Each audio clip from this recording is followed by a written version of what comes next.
Example இப்போ captain Vijayakanth எடுத்துக்கோங்களேன். ரஜினி, கமல்லாம் வந்து பீக்கில் இருக்கும் போதே கேப்டன் உள்ளே வந்து இண்டஸ்ட்ரிக்குள்ளே வந்து தனக்கான ஒரு இடத்த பிடிச்சாரு. நடிகர் சங்க எலெக்ஷனில் வந்து நின்று தலைவராகி நடிகர் சங்கத்தோட எல்லா ப்ராப்ளத்தையும் சால்வ் பண்ணார்.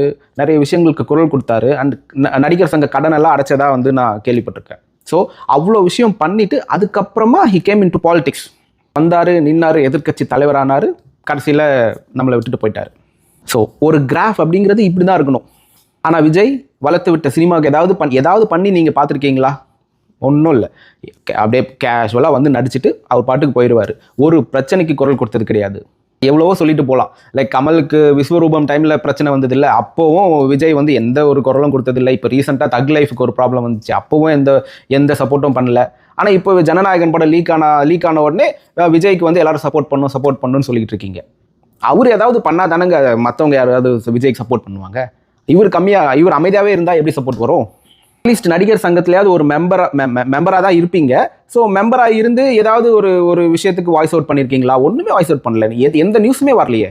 ஸோ உங்களை உச்ச நடிகராக ஆக்கின சினிமா இண்டஸ்ட்ரியை அம்போன்னு விட்டுட்டு நீங்கள் வந்து டைரெக்டாக மக்களுக்கு சேவை செய்ய வந்துட்டீங்களா? எனக்கு புரியல. ஃபஸ்ட்டு அதை சரி செய்யுங்க.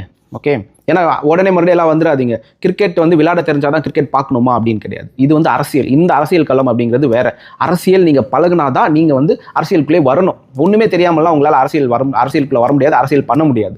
இப்போ கூட ஒன்றும் ப்ராப்ளம் இல்லை. உங்கள் கட்சியை கலைங்க, இன்னொரு 10-15 வருஷம் எடுத்துக்கோங்க. உங்கள் சினிமா இண்டஸ்ட்ரியில் போயிட்டு ஒரு நார்மலாக ஒரு மெம்பராக தான் இருப்பீங்க. ஸோ அந்த சினிமா இண்டஸ்ட்ரியோட எலெக்ஷனில் பார்ட்டிசிபேட் பண்ணுங்கள். தலைவராகவோ பொதுச் செயலராகவோ ஆகுங்க.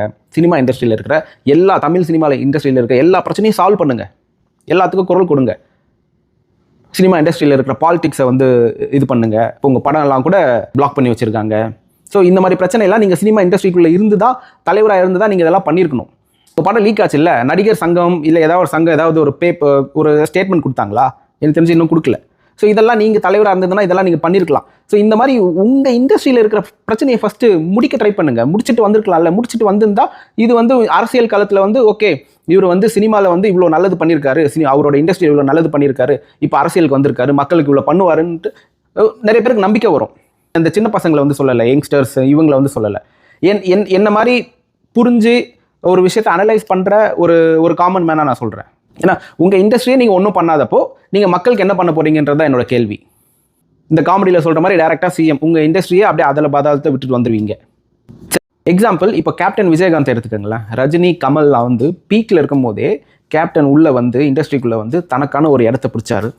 நடிகர் சங்க எலெக்ஷனில் வந்து நின்று தலைவராகி நடிகர் சங்கத்தோட எல்லா ப்ராப்ளத்தையும் சால்வ் பண்ணார்.